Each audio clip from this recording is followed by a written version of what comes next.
Ontem nós ocupamos a tribuna e falamos intensamente sobre a tragédia de Paris e a tragédia de Mariana.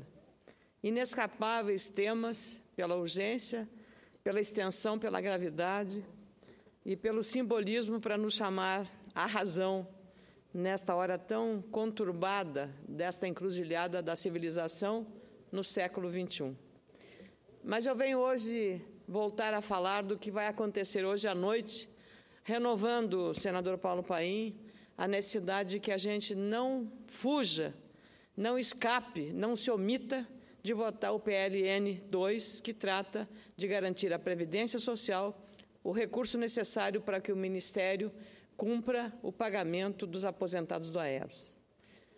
Eu volto também agora, senador Paulo Paim, senadores, ao tema que abordei ontem, pela relevância institucional que tem, a questão do veto 42, que trata da decisão da Presidente da República em apor este veto a um projeto aprovado na reforma política nesta Casa que pedia a impressão do voto guardada no mesmo ato da votação ao digitar o número do seu candidato, a confirmação do nome, junto, nesse mesmo ato, automaticamente, digitalmente, a impressão do voto guardado naquela urna.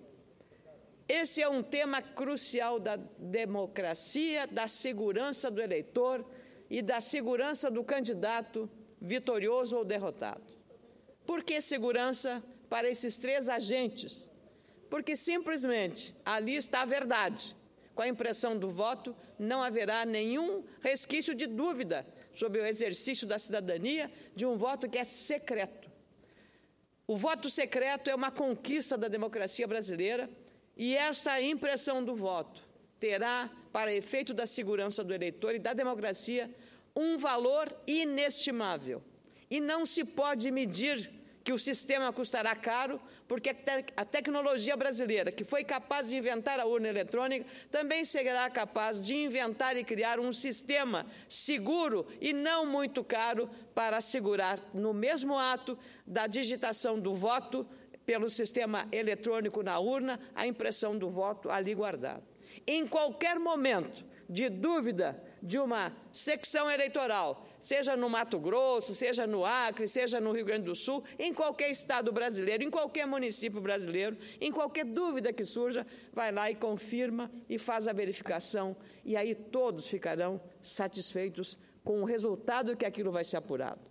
Não há outro caminho a não ser esta segurança, porque todos asseguram, os especialistas, de que as urnas eletrônicas são sim violáveis. Não há sistema digital inviolável. Se até as agências de segurança dos Estados Unidos foram invadidas por hackers, imagine uma urna eletrônica, se não pode ser também violada do ponto de vista da sua segurança. Nenhuma urna é inviolável. Isso atestam os especialistas. E é exatamente por conta disso que eu volto a esse tema, agora usando a tribuna, dizendo como merece atenção e relevância. Assim é que a presidente, lamentavelmente, vetou essa proposta legislativa que, ao meu ver, precisa ser preservada. Fui autora de uma das emendas aprovadas na reforma política, na relatoria aqui do senador Romero Jucá, garantindo a impressão do voto. Por isso, vou votar contra, sim, e vou votar pela derrubada do veto 42, que trata dessa matéria. Já foi comprovado por especialistas da tecnologia da informação, como eu tenho dito aqui e repetido, que as urnas são passíveis de violação. Seria, portanto, a impressão do voto uma garantia, uma segurança para o eleitor, para o cidadão. O veto impede a transparência, impede a segurança e o direito de acesso à informação. Quando houver dúvida do resultado, o voto impresso seria a maior prova da lisura daquele pleito. Numa enquete recente feita pelo Data Senado, apontou que 92% dos participantes desta consulta feita pelo Data Senado apoiam a iniciativa da impressão do voto. 92%. No site Vote na Web, No site Vote na Web, 90% dos seguidores são favoráveis ao projeto. E 82% consideram essa uma medida urgente. 82% consideram o voto impresso uma medida urgente. Sou a autora do projeto de lei 406, que tramita no Senado, com o objetivo de estabelecer o voto impresso ao lado da urna eletrônica. A matéria está na Comissão de Constituição e Justiça. Nas análises de veto, votarei, portanto, de forma coerente, pois acredito que as decisões do Legislativo sobre essas matérias precisam ser consideradas. Isso é democracia e respeito ao trabalho parlamentar. Sou daquelas que, votando aqui positivamente, é não dizer não na apreciação dos vetos. Eu acho que é uma questão de respeito com os eleitores, é respeito com as categorias envolvidas, é respeito com o país. Queria também lembrar, e para finalizar, tenho 3 minutos, senador Jorge Viana, tive a honra de ser convidada pelo Tribunal de Contas da União hoje para participar como mediadora de um debate dentro de um programa do Tribunal de Contas da União, Diálogo Público, Sustentabilidade dos Regimes Previdenciários. Realmente, o Brasil está diante de um dilema. Senador Paim, e a Previdência, que é um tema muito caro a Vossa Excelência, o Tribunal de Contas da União está estimando que, em 2016, o déficit da Previdência Social será de 124 bilhões de reais. Eu vou repetir, déficit em 2016 de 124 bilhões de reais.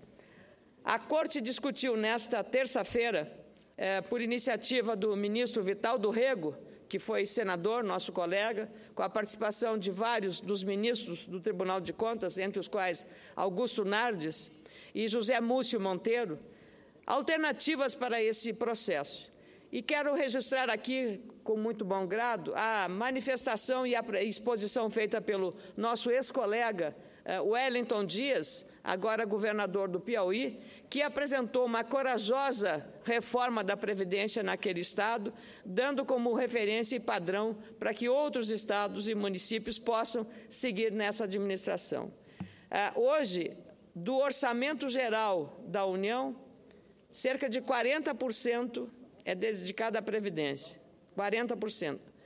8%, 9% para a saúde, 9% para a saúde, 40% para a Previdência, 9% para a saúde, 8% para a educação, para a assistência social e assim sucessivamente. Nós estamos indo e nos tornando a Grécia dos anos 60. Foi o que foi dito e repetido na audiência que tivemos lá no Tribunal de Contas. A situação é insustentável, senador Jorge Viana. E eu queria cumprimentar o senador, agora governador do Piauí, Wellington Dias, pela coragem que teve de fazer esse enfrentamento. Mas se a situação é tão aguda e crítica na União, imagine na situação dos estados. Só no meu estado, no nosso estado, senador Paim, no Rio Grande do Sul, o déficit da Previdência este ano de 2015 é de 8 bilhões de reais. Da folha de pagamento dos servidores públicos, 53,4%, vou repetir, 53,4% são inativos e 46,6% são da ativa.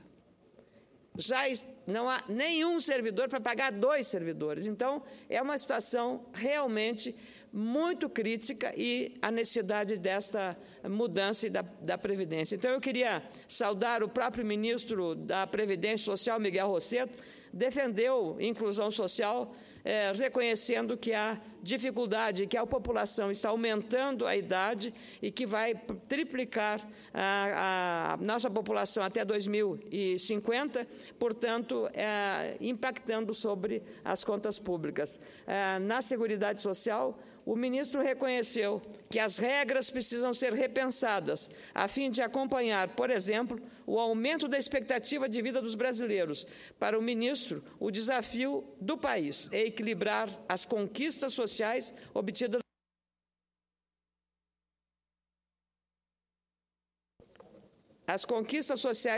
nos últimos anos, disse o ministro Miguel Rosseto na sua apresentação. Na verdade, nós precisamos urgentemente resolver essa questão sob pena de um colapso inadministrável na Previdência Social, prejudicando ainda mais os aposentados e pensionistas, seja do regime geral da Previdência, seja do próprio setor público. E eu queria aproveitar para saudar os nossos visitantes do Exército, eu imagino. Eu agradeço muito a visita dos senhores. Hoje teremos uma sessão a partir das 19 horas, muito importante para tratar e examinar vetos apostos pela presidência. Já disse a minha posição sobre eles. Muito obrigada, senhor presidente.